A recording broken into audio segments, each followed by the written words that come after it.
Bonjour à toutes et tous. Alors, il est 13 heures pile, le temps que plus de monde nous rejoigne, on va commencer avec une petite introduction. Je m'appelle Clémence Delesquin, je suis chargée de la coordination, l'animation et la valorisation des résultats défis pour la filière viticulture qui nous intéresse aujourd'hui. Je suis heureuse de vous accueillir pour le lancement de la seconde saison des webinaires avec ce deuxième webinaire Défi Ferme. Pour rappel, les webinaires Défi Ferme, c'est une série de webinaires qui présentent les travaux et résultats du réseau Défi Ferme.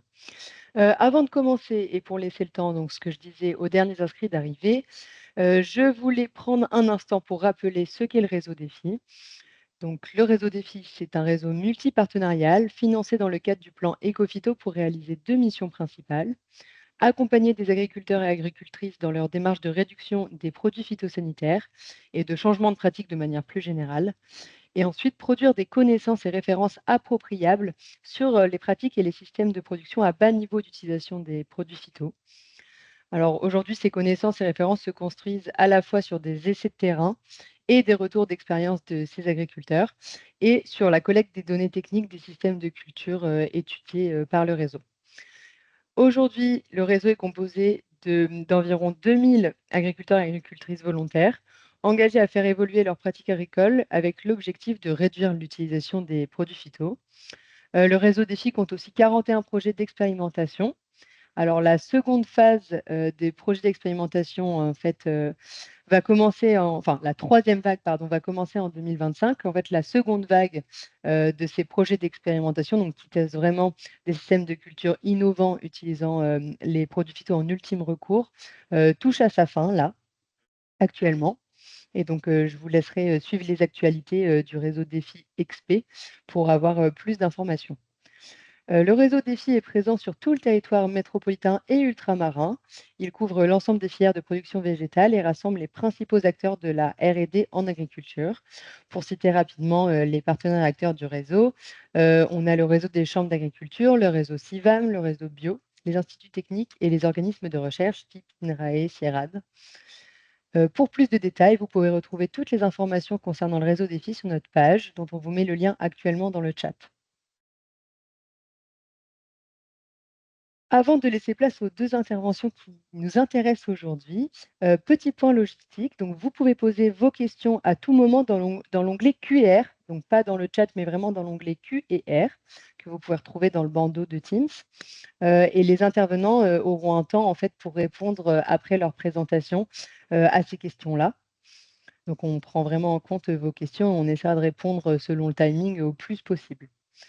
Je vous rappelle que ce webinaire est enregistré et sera rediffusé. Tous les liens que nous partagerons aujourd'hui seront disponibles sur le replay. Pour ce second épisode de la saison 2, nous accueillons deux ingénieurs réseau de la filière viticulture, Lise Martin et Paul Armel-Salin. Nous accueillons également Nicolas Roux, qui est un viticulteur du groupe qu'anime Paul Armel. Et tous les trois vont nous parler aujourd'hui de vitipastoralisme. Alors, nous allons commencer par la présentation de Lise. Lise, tu es IR à la Chambre d'agriculture du Var et tu animes un groupe de 11 viticulteurs varois. Vous pouvez retrouver les travaux du groupe de Lise sur la page Ecofitopic dédiée. Le lien est mis à l'instant dans le chat. À l'entrée dans le réseau en 2011, le projet commun Lise de ton groupe était principalement autour de l'amélioration de la pulvérisation. Aujourd'hui, il s'intéresse à de nombreux sujets, notamment l'introduction de cépages résistants et le sujet qui nous intéresse aujourd'hui, le vitipastoralisme.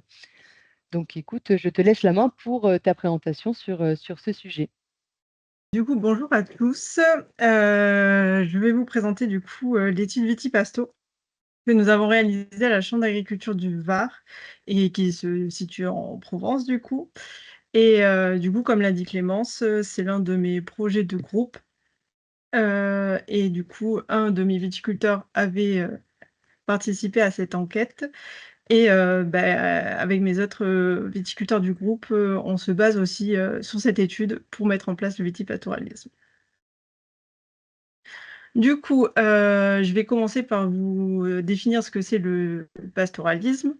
Ensuite, je vous présenterai les résultats d'essais de l'étude et ainsi que les pratiques optimales, du système pour mettre en place, le vitipastoralisme, heu, au sein de votre exploitation et après on terminera par, des questions-réponses.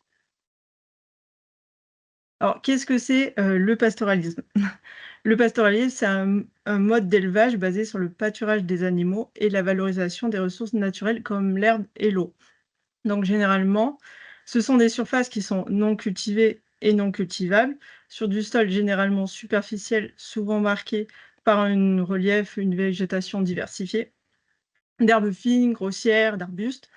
Et les parcours et les alpages sont donc typiquement souvent, à climat à forte contrainte, c'est-à-dire, méditerranée, montagnard. Donc ça relève d'une gestion un peu spécifique pastorale et non, prairiale. Donc en fait, dans notre cas d'étude, et majoritairement en Provence, les viticulteurs font appel à des bergers qui viennent en hiver, mais ne possèdent pas leur propre vin, comme ça pourrait se faire, dans d'autres régions. Voilà. Donc quelques chiffres, donc vous avez 80 à 100 des espaces utilisés par les éleveurs pastoraux pour nourrir leurs troupeaux ne sont pas cultivables et 50 à 80 des besoins alimentaires des troupeaux sont couverts par la végétation naturelle, comme je l'ai dit tout à l'heure, donc herbes, feuillages, fruits. Donc pour vous remettre un petit peu le contexte de l'étude, dans les années 60, en Provence, la viticulture était étroitement liée à la présence de troupeaux, de brebis. Donc dans le Var, les troupeaux ovins locaux et transhumants hivernaux représentaient près de 150 000 têtes en 1950. Ces troupeaux contribuaient alors, à la fertilisation, des sols, car on utilisait les déjections, des bergeries et on les mettait, comme engrais, voilà, dans les vignes et en plus, les brebis, pâturaient, l'herbe naturelle des vignes. Après les années 60, il y a eu l'arrivée des produits phytosanitaires et les herbicides de synthèse et on a progressivement réduit, cette pratique, en Provence et donc c'était un petit peu le temps de la vigne propre et voilà et du coup, aujourd'hui, on assiste de nouveau à une prise de conscience agro-environnementale. On s'aperçoit que les sols sont dégradés, la structure du sol, l'activité biologique et du coup, cette prise de conscience, mène à la remise en place de cette pratique. Il y a aussi, une prise de conscience au sein des risques, de la santé des producteurs, des consommateurs.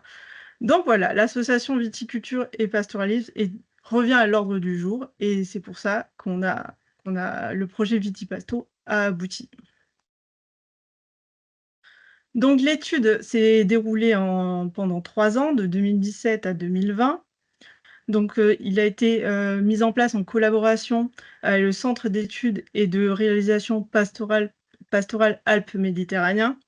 Donc c'est une association, qui est vraiment spécialisée dans le pastoralisme parce que nous, à la chambre d'agriculture du Var, on n'avait pas ces compétences et dans ce projet, il y a eu 2 étapes.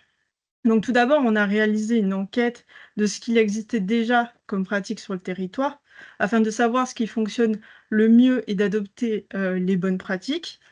Et la deuxième étape, ça a été d'évaluer l'impact du pâturage par l'expérimentation. Donc ce projet visait à répondre à plusieurs objectifs. Donc tout d'abord en viticulture, donc c'était mettre en évidence que ça pouvait être une méthode au désherbage chimique, mais aussi, au travail du sol qui n'est pas toujours adapté. De voir si les déjections pourraient améliorer la qualité des sols et enrichir le sol en micro-organismes et aussi pour voir, si l'enherbement, là ce serait plus, du côté enherbement, ça pouvait, bioréguler les populations de ravageurs en favorisant les auxiliaires.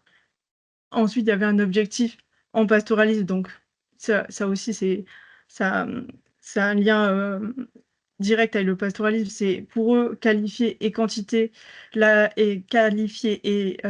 identifier la ressource pastorale dans les parcelles de vignes suivies et ensuite un projet en commun, c'est d'organiser un dialogue constructif entre le vigneron et l'éleveur et proposer, nous, la chambre et le CERPAM, des outils de diagnostic et des outils d'accompagnement pour mettre en place, la pratique, voilà.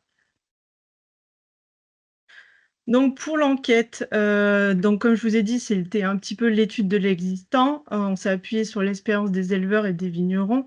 Donc ça s'est déroulé, dans le Var, dans le Vaucluse et dans les Bouches-du-Rhône. On a enquêté 23 éleveurs. Donc c'est des éleveurs qui étaient majoritairement herbacées locaux, donc comme je vous ai dit, qui n'ont pas de terre, et avec majorité des troupeaux de taille petite à moyenne, donc 300 à 600 bêtes. On peut remarquer sur la carte qu'il y a une majorité d'éleveurs enquêtés dans le Var, parce que c'était plus simple pour nous. Mais sinon, pour l'ancienneté du pâturage, c'était plutôt hétérogène. On a eu un petit peu de tout. Et au total, en 2018, près de 13 000 brebis pâturent, plus de 4 500 hectares pâturés en hiver. Bon, ça, c'est les données de 2018, ça a dû un petit peu augmenter. Mais après, on verra un peu plus en détail les résultats. Pour la deuxième partie, c'est-à-dire l'expérimentation, on a pris 2 terroirs représentatifs de la viticulture varoise et provençale. Donc un terroir argilo-calcaire, donc c'est plutôt dans le Haut-Var, du côté de Pontevès. Bon, je pense que pas tout le monde connaît. Et ensuite du grès permien, donc dans la plaine des Morts. Donc voilà, c'est vraiment des terroirs qu'on retrouve beaucoup dans le Var. Sur un cépage courant, donc le Grenache, avec des parcelles en moyenne de 15 à 20 ans, et sur un porte-greffe, le R110. Voilà, c'était les critères obligatoires. Le premier fil de palissage était souvent entre 50 et 60 centimètres. Et on a comparé 4 différentes modalités. Donc il y avait la parcelle pâturée depuis minimum 5 ans, une parcelle non pâturée, l'entretien mécanique sur le rang et des herbages chimiques sur le rang. Donc ces 4 modalités, elles ont été répétées 3 fois sur ces 2 terroirs que je vous ai présentés. Voilà, pour avoir une répétabilité assez forte. Pour les mesures réalisées sur la strate herbacée et le troupeau, donc ça, c'était plutôt le CERPAM qui s'est chargé de ça. Donc ça a permis de mesurer, le temps de pâturage sur les parcelles suivies, le nombre d'animaux et le stade physiologique. Quelles étaient les autres sources utilisées sur cette période? Donc est-ce qu'il y a des prairies, des forêts, tout ça? Et positionnement des parcs comprenant les parcelles suivies ou alors des précisions des éleveurs si le troupeau est gardé ou non.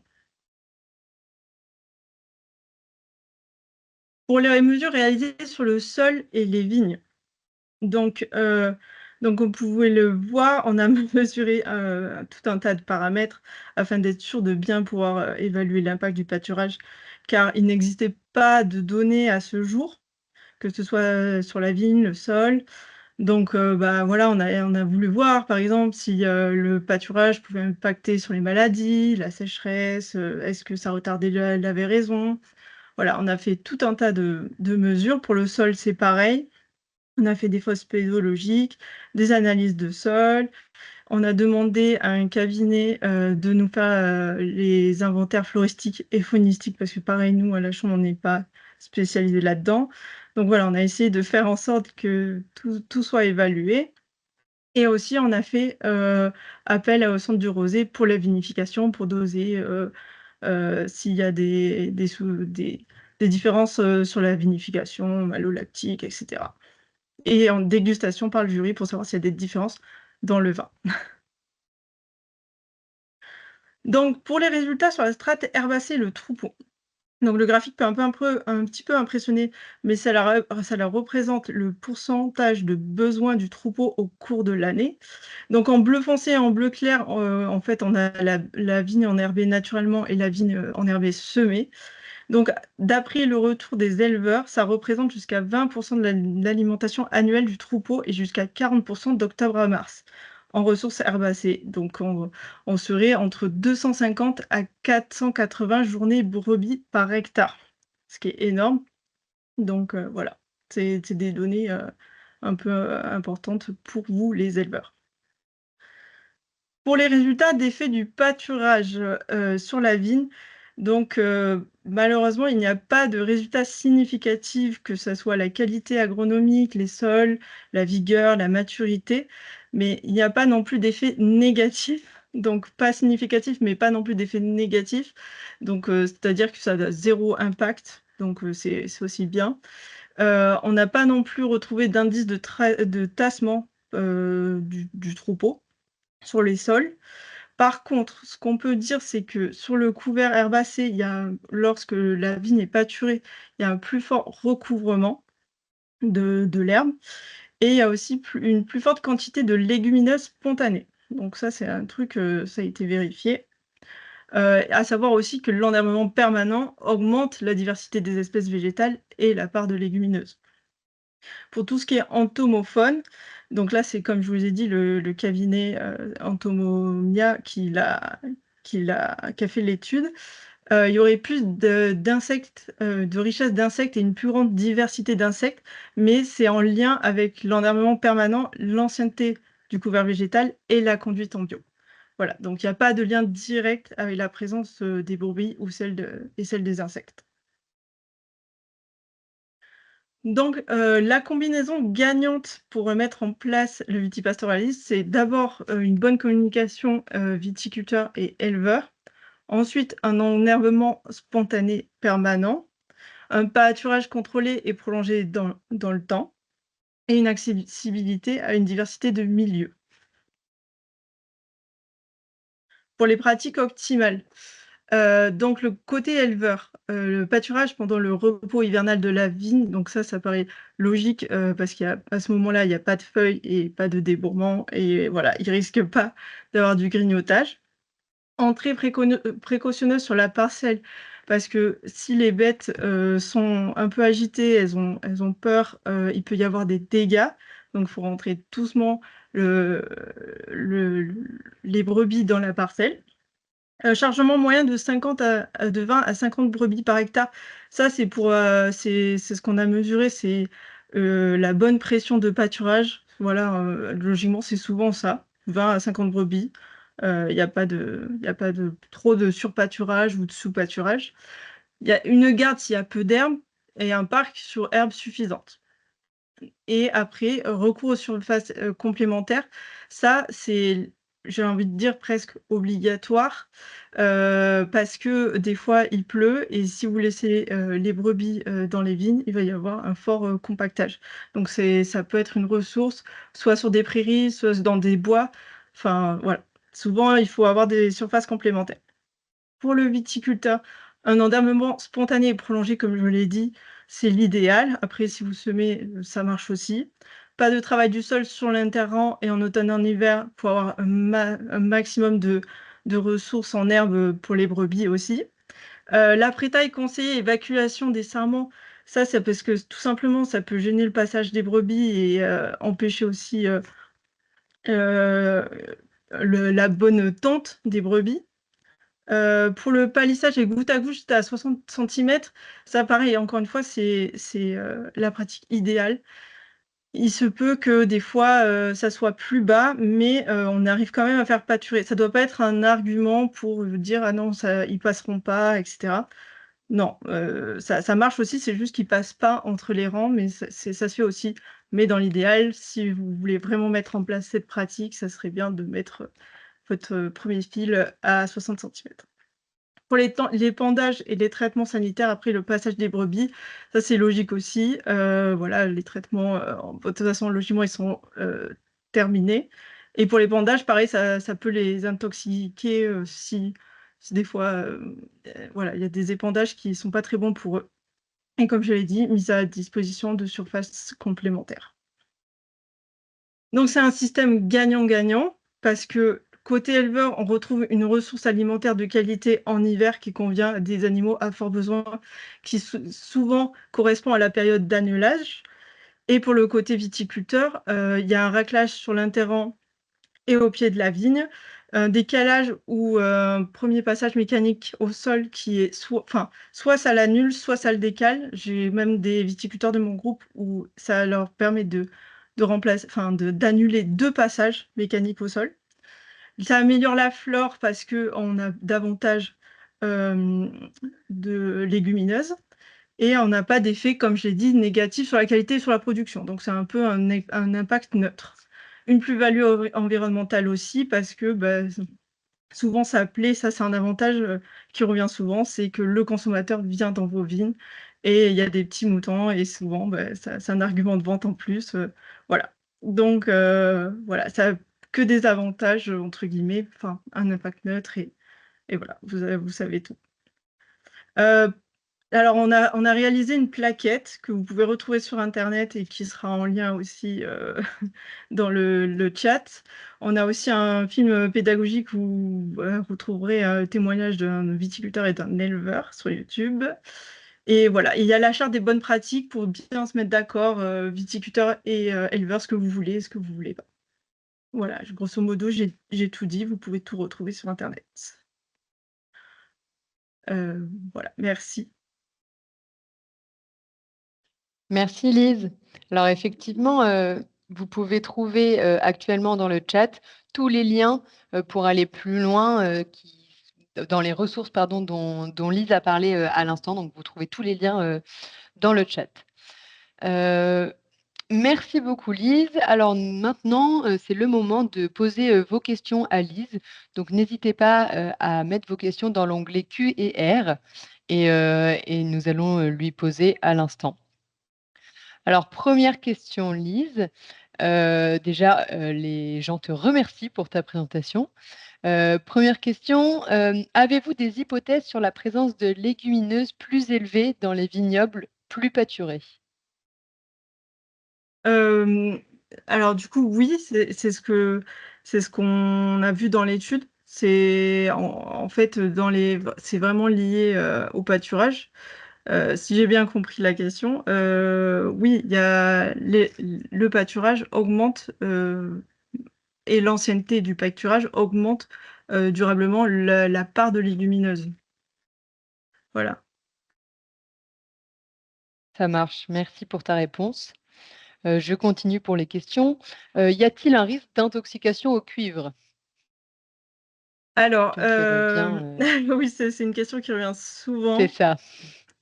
Donc comme vous le savez, bah, le cuivre, c'est un intrant qui est indispensable, que ce soit, enfin, c'est souvent en bio, mais même en conventionnel. On n'a pas vraiment mené d'expérimentation, là-dessus, mais empiriquement, on n'a pas constaté de problème.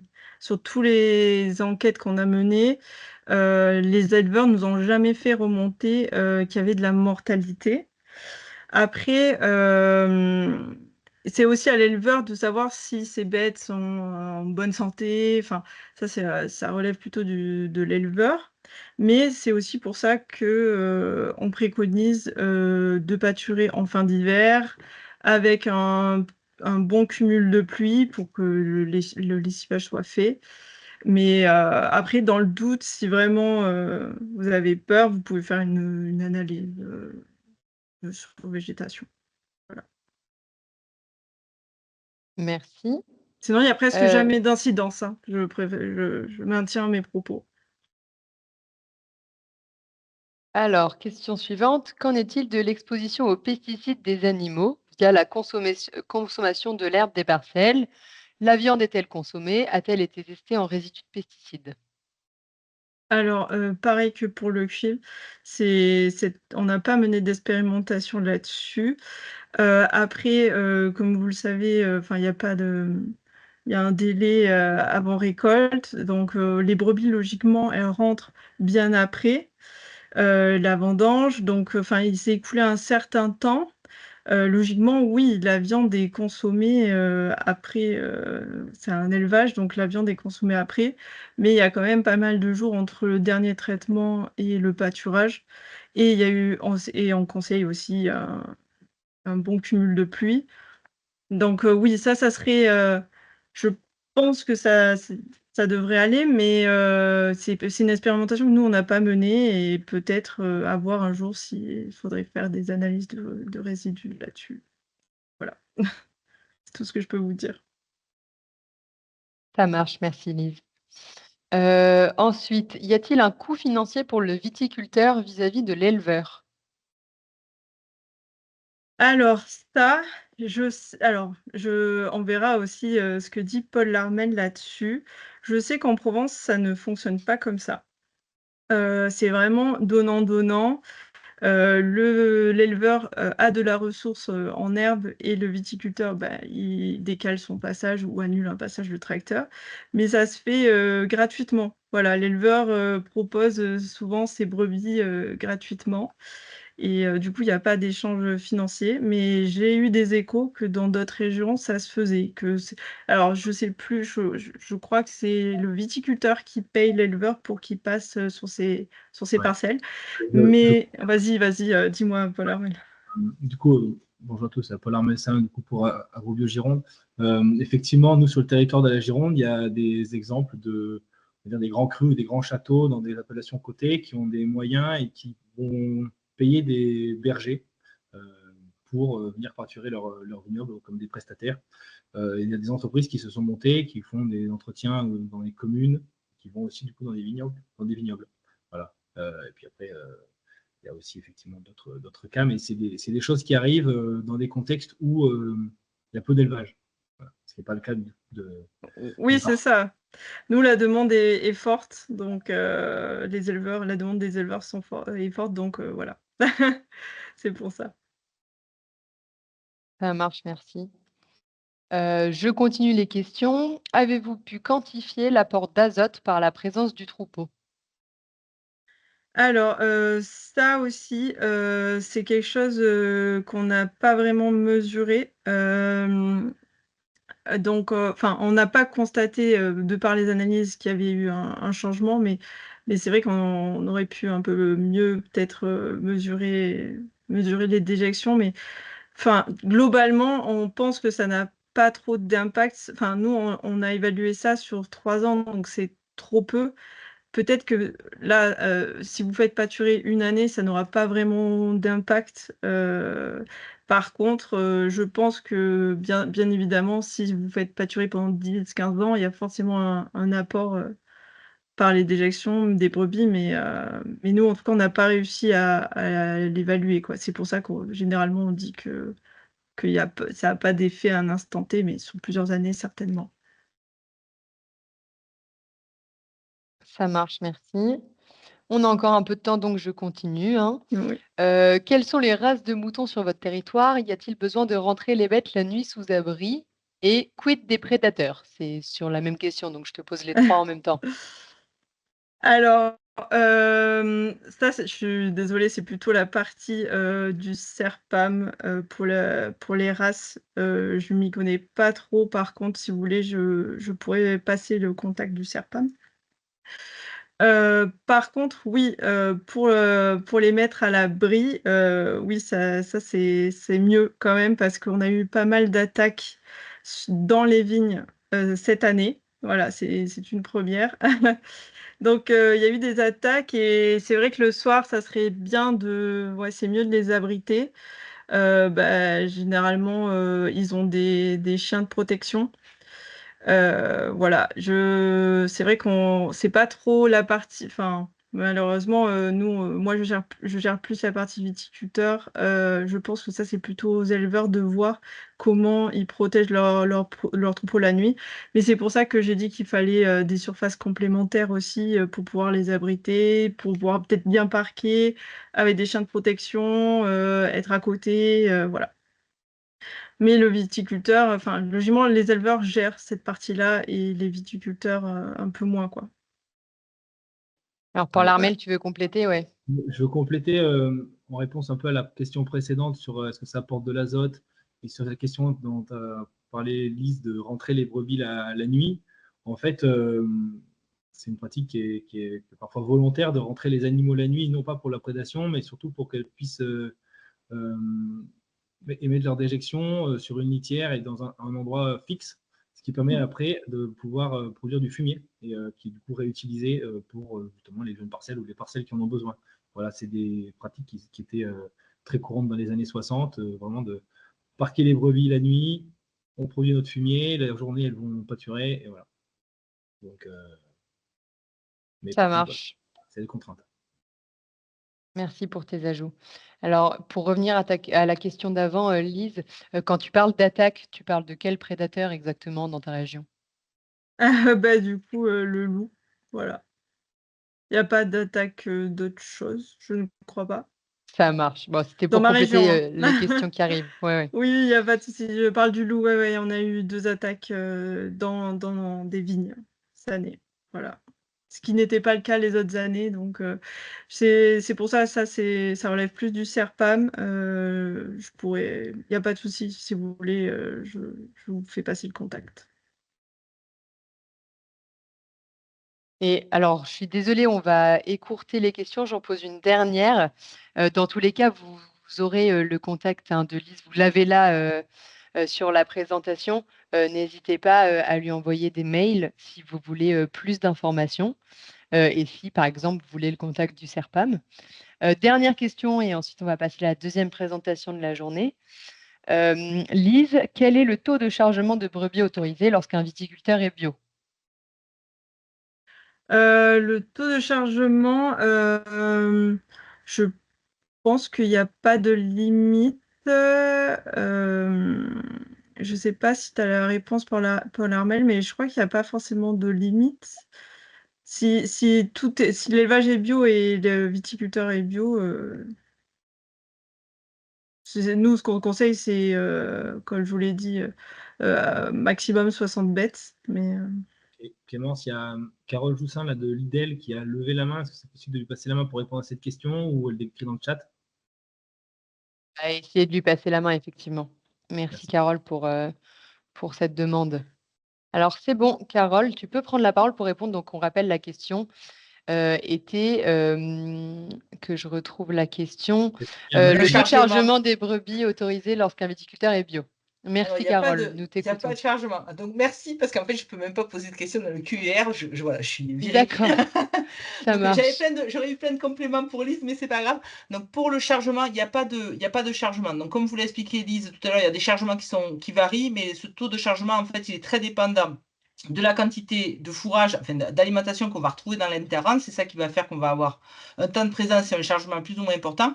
Par contre, il n'y a pas de limite en termes de chargement.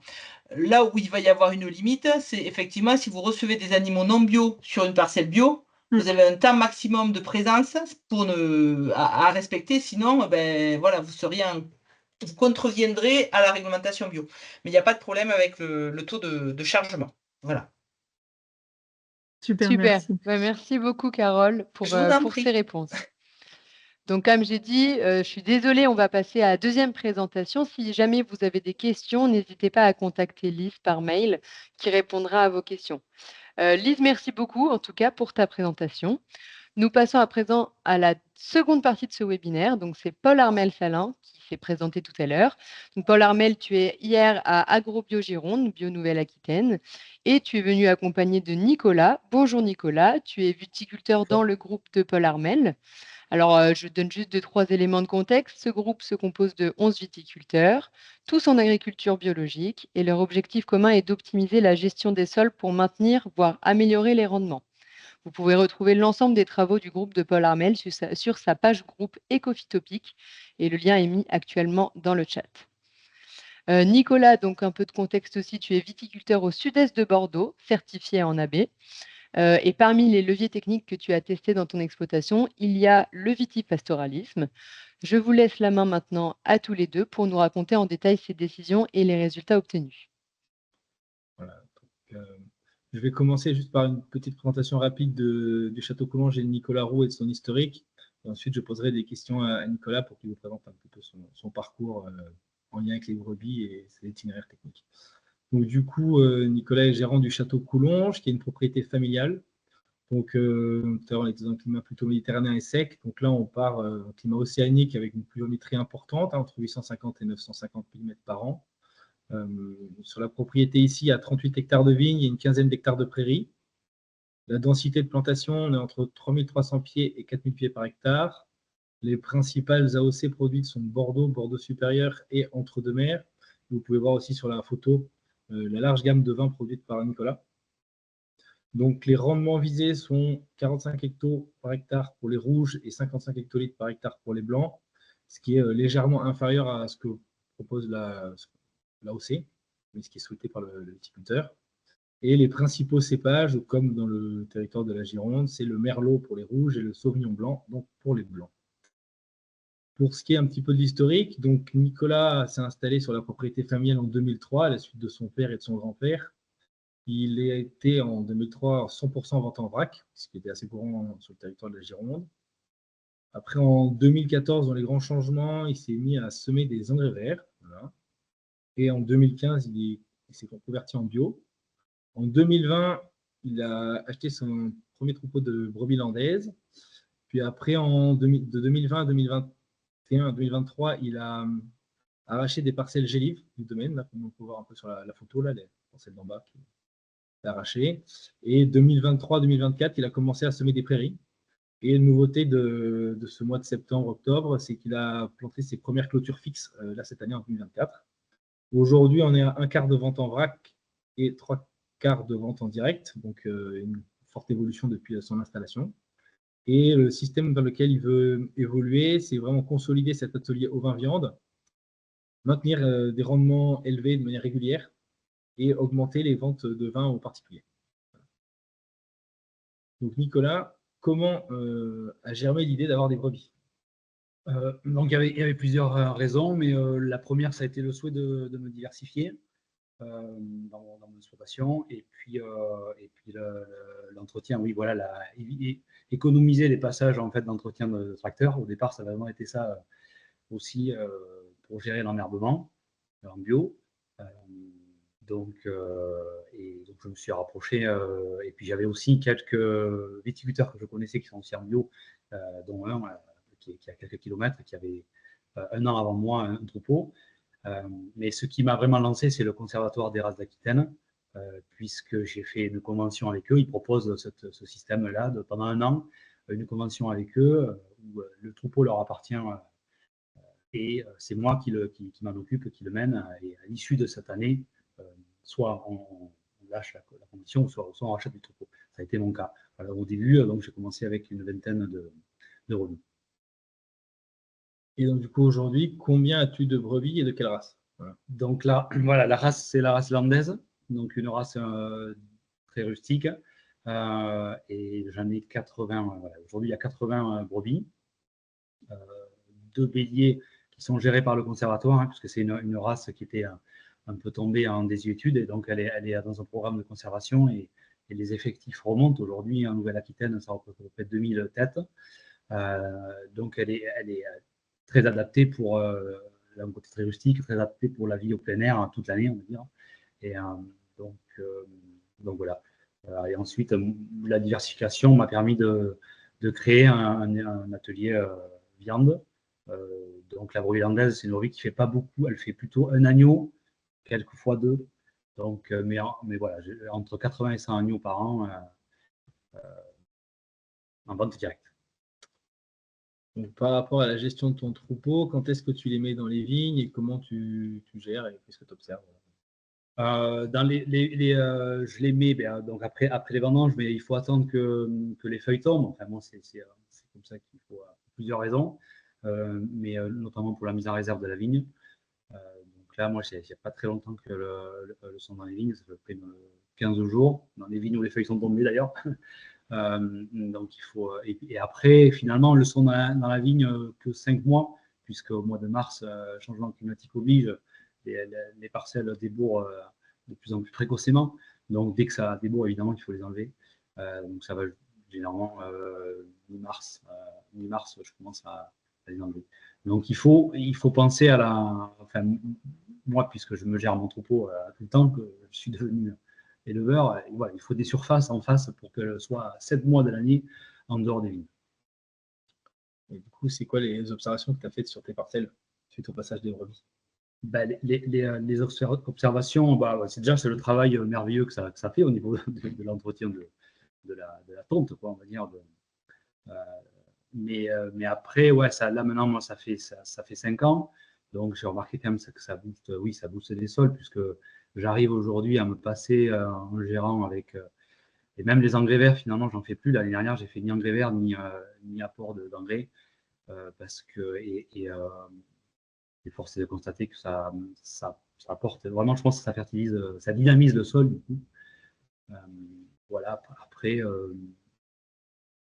Voilà. Et du coup, comment tu fais? Moi, j'ai noté là, du coup, ce que tu mets 50 brebis à peu près pour 1 hectare sur 3 à 5 jours. Parce que par rapport au sud-est, nous, on est quand même dans un endroit où il y a énormément d'herbe. L'herbe pousse beaucoup. Même l'hiver, elle pousse encore.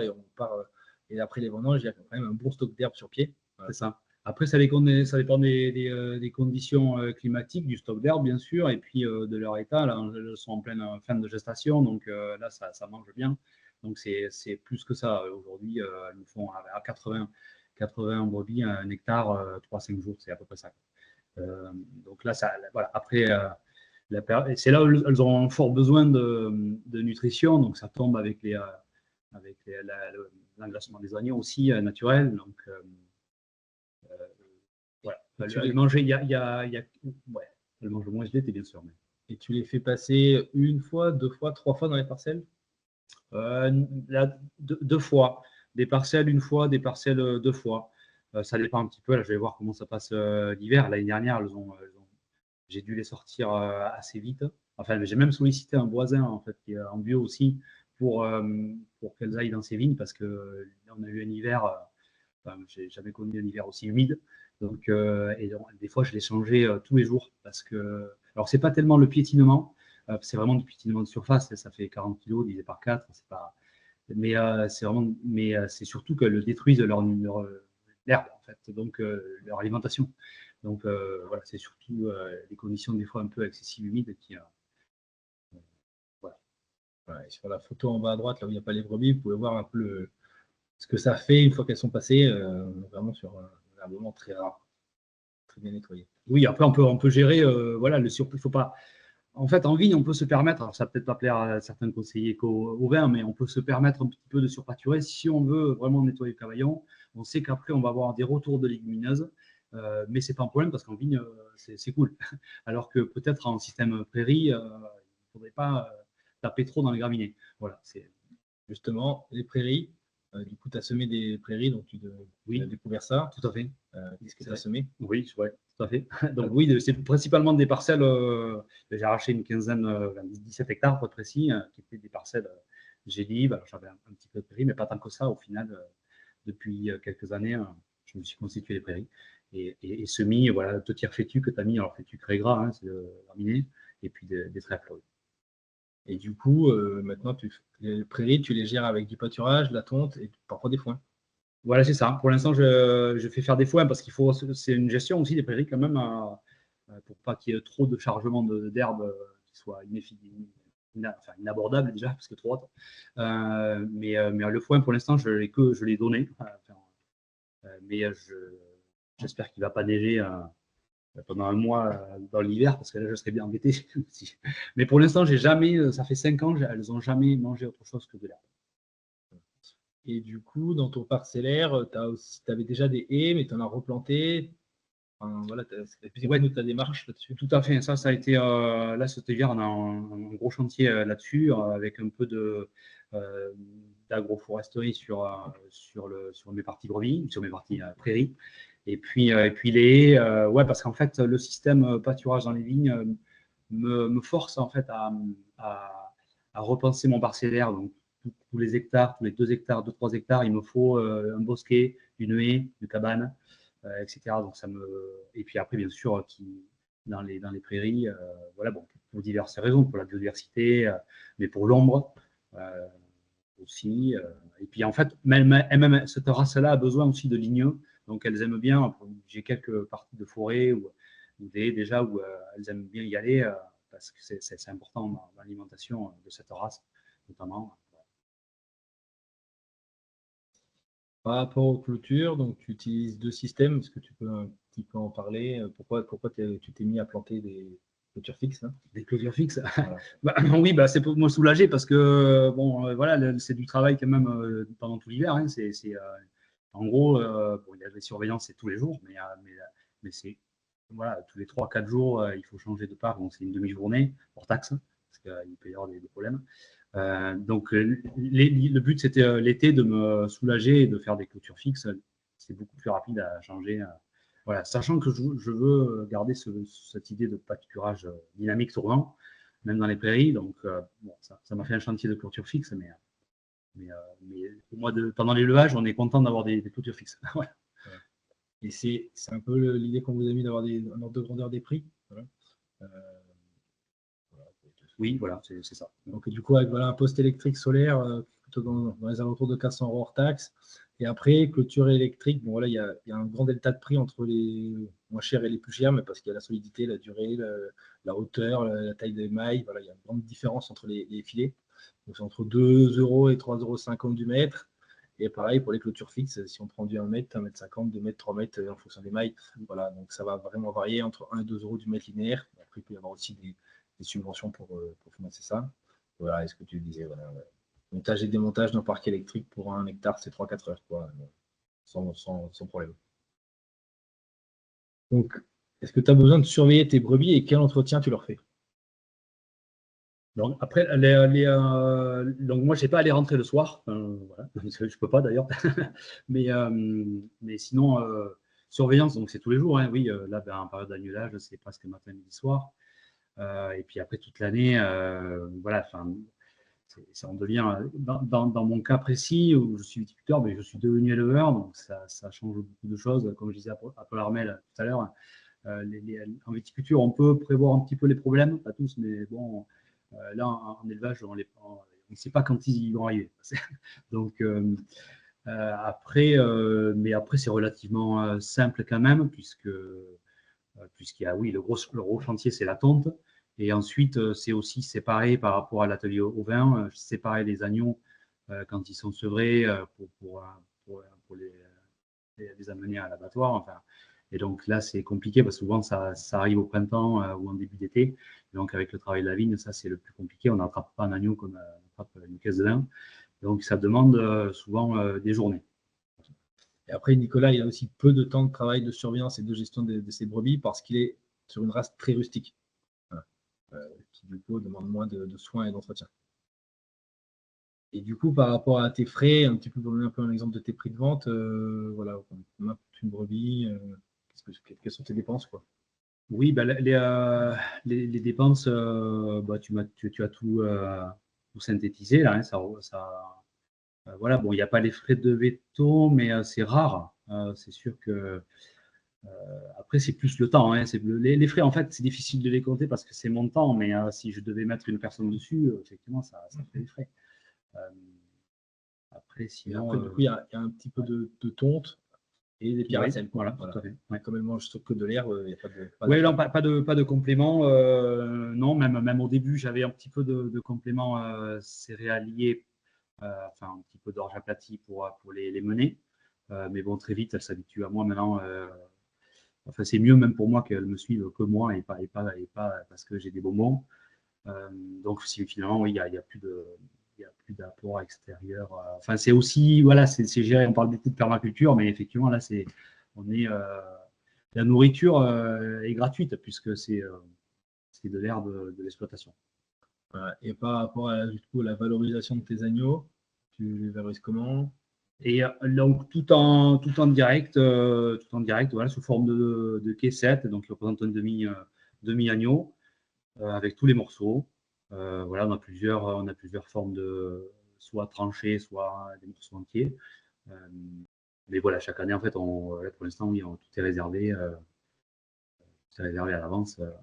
Voilà. Merci. Et du coup, si tu avais quelques conseils à donner à des viticulteurs avant de se lancer? Bah, d'accord. Alors, c'est des viticulteurs, donc c'est bien, on parle bien de diversification. Il ne faut pas chercher la rentabilité de suite parce que je ne sais pas s'il y en a. Après, il y a toutes les externalités positives, c'est-à-dire tout ce que ça apporte à la vigne, ça apporte du vivant. Mais en premier lieu, en fait, j'allais dire, il faut que ça fasse plaisir. Si vous êtes content de le faire et voilà, c'est l'essentiel parce que voilà, enfin, moi j'avais un grand-père qui était éleveur, donc je sais quand même ce que c'est un petit peu, parce que j'ai vécu ça étant gamin. Mais voilà, c'est vraiment à part de la vigne, vous la plantez, elle ne bouffe pas. Voilà, l'élevage, c'est autre chose, donc il faut aimer ça. C'est tout simple. Mais parce qu'après, il y a beaucoup de. Effectivement, aujourd'hui, c'est difficile pour moi de partir vendre du vin, il faut que je m'organise beaucoup. Partir en vacances, c'est très compliqué. Et puis les week-ends aussi, etc. Voilà, donc il faut le savoir. Anticiper quoi. Et puis tu disais aussi que les coups de bourre au niveau des brebis tournent en même temps que ceux de la vigne. Avec la tonte, trier les mâles et les femelles, voilà. Et donc il faut être capable de se dégager du temps au niveau de ce moment-là. C'est ça. Voilà. Merci Nicolas pour ce témoignage. Et puis du coup, on est disponible pour des éclairages.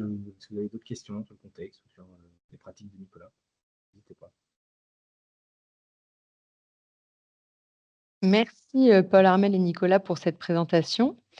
Avant de passer aux questions, vous trouverez dans le chat plusieurs ressources pour aller plus loin que nous allons mettre à l'instant, dont 2 vidéos, 2 fiches techniques et une publication de l'IDEL pour venir compléter vos questions.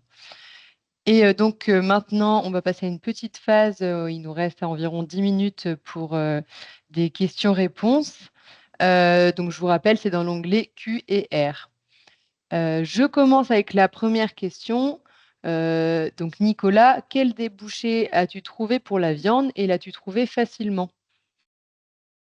Bah, mon débouché, ça a été, oui, ça a été assez facile puisque j'ai déjà en fait un fichier client particulier en direct. Donc, il m'a suffi de leur poser la question s'ils aimaient l'agneau. Et certains m'ont dit oui, on adore ça. Donc, ça voilà. Et pour l'instant, tu n'as plutôt pas assez d'agneaux que...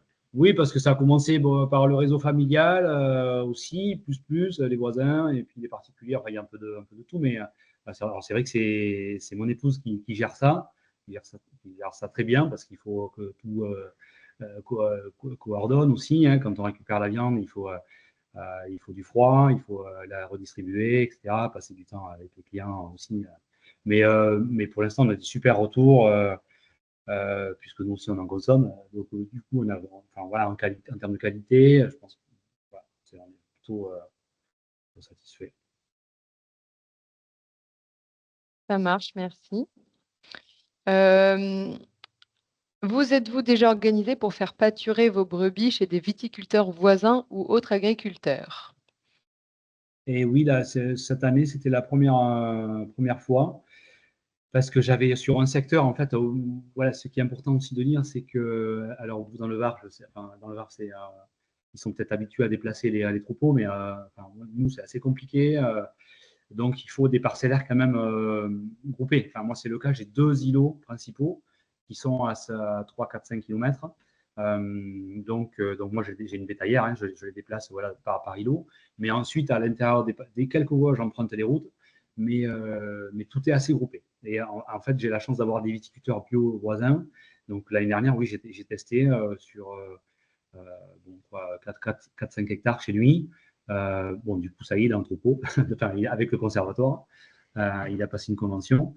Et là, cette année, j'ai un autre voisin qui est en bio aussi et qui m'a demandé, ça l'intéresserait. Il a un îlot de 7 hectares là, qui est accolé à moi. Donc voilà, si c'est simple pour moi, je vais le faire.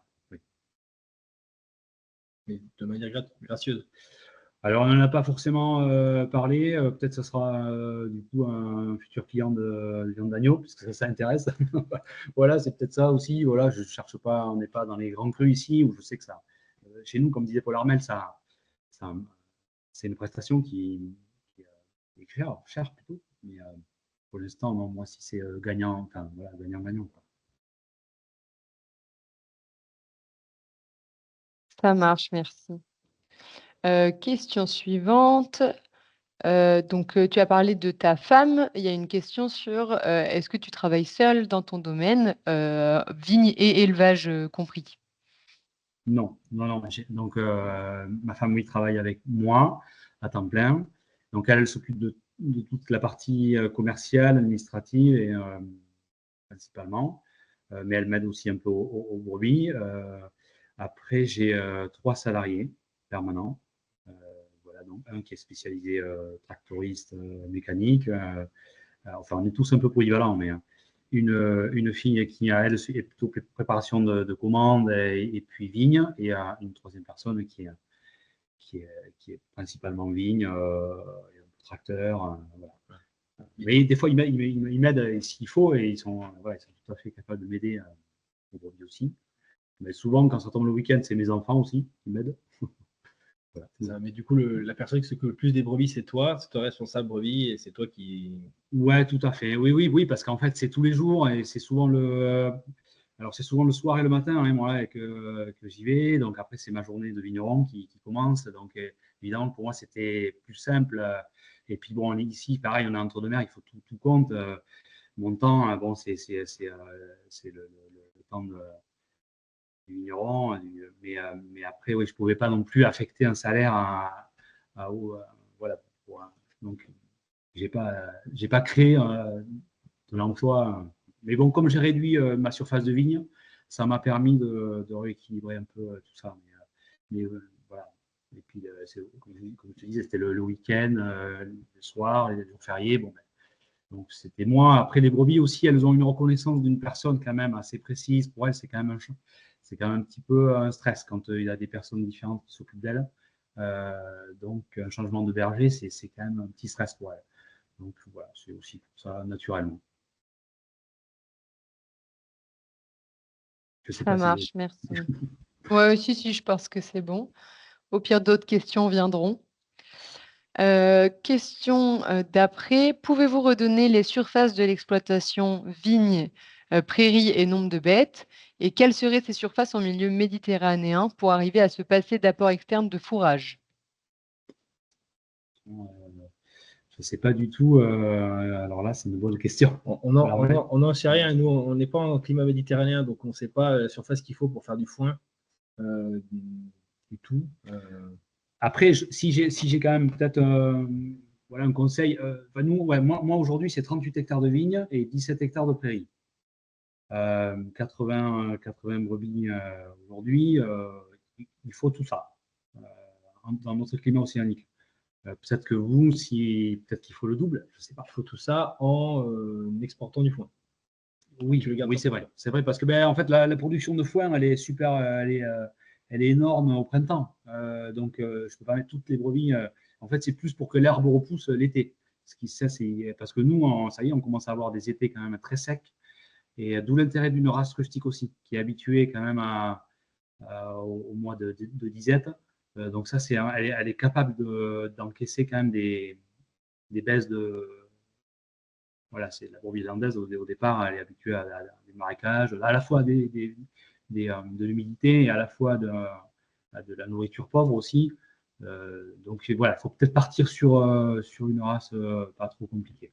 Juste pour compléter sur la partie Méditerranée, c'est un peu ce qu'a expliqué Lise tout à l'heure, c'est que bien souvent les élevages se situent dans des endroits où en fait, entre guillemets, c'est pas des terres agricoles qui sont valorisées, donc c'est des terres où il y a peu de végétation qui pousse, un peu de la garrigue, donc c'est entre guillemets des espaces naturels qui sont entretenus par des troupeaux, ce qui n'est pas le cas ici, où ici en fait on est entre guillemets dans des terres de prairie à valeur ajoutée, hein, donc qui peuvent faire des quantités de foin importantes, alors que dans ces endroits-là de pastoralisme du pourtour méditerranéen, en gros, on ne pourrait pas faire de foin. Il y a très très peu d'herbes qui poussent, très peu de végétation qui pousse, et donc du coup, les brebis sont entre guillemets un outil d'entretien et de valorisation de ces espaces naturels. Il y a aussi des endroits en altitude, voilà. Donc c'est un peu différent de la manière de gérer le sujet. Merci pour vos réponses. Et nous avons le temps pour une dernière question. Dans votre présentation, vous parlez de frais de matériel pour le parc, mais comment faites-vous pour l'eau? Pour l'eau. Alors, l'eau, déjà, la brebis, c'est un des ruminants qui boit le moins, hein, ça boit très peu. Une brebis, l'essentiel de son apport, c'est dans l'herbe, sauf qu'effectivement, en climat méditerranéen, on a quand même de l'hygrométrie naturellement. Moi, la seule année en 2022 où on a eu des feux dans les Landes d'ailleurs, etc., on est tombé à 20% d'humidité. Là, elle buvait, oui. Donc c'est vrai que c'est surtout, en fait, c'est plus lié à la température. À l'hiver, moi, je leur mets toujours de l'eau, mais elles ne boivent jamais. Hein, toujours. Bon, il y en a au cas où, peut-être qu'il y en a une qui a des besoins, mais en fait, elles boivent très peu, sauf quand il y a du vent et beaucoup de vent sec et l'été, bien sûr l'été quand il fait chaud. Donc, je leur mets un cube d'eau à l'ombre. Mais c'est pas comme une vache, quoi. C'est une brebis, ça ne boit pas beaucoup. Ça marche. Merci. Écoutez, je crois que cela questionne notre 2e épisode de la saison 2 des webinaires Défi Ferme. Donc, pareil, Paul Armel, vous pouvez, le contacter si vous avez d'autres questions. Malheureusement, on est obligé de s'arrêter là. N'hésitez pas à lui envoyer un mail et il posera ses questions, à Nicolas, si besoin, pour vous répondre. Eh bien, c'est fini pour aujourd'hui. Nous espérons que le format et le contenu vous ont plu et que ce webinaire a répondu au maximum à vos questions. Le replay de ce webinaire sera disponible très rapidement donc sur YouTube, sur la page, du réseau Défi, avec les autres webinaires de la saison 1, les autres replays pardon, des webinaires de la saison 1. Vous pouvez aussi vous abonner à la newsletter mensuelle sur les webinaires Défi Ferme pour recevoir les informations sur les prochains épisodes et les liens des replays. Le prochain webinaire se tiendra le 5 décembre et portera sur la gestion des herbes indésirables en culture tropicale.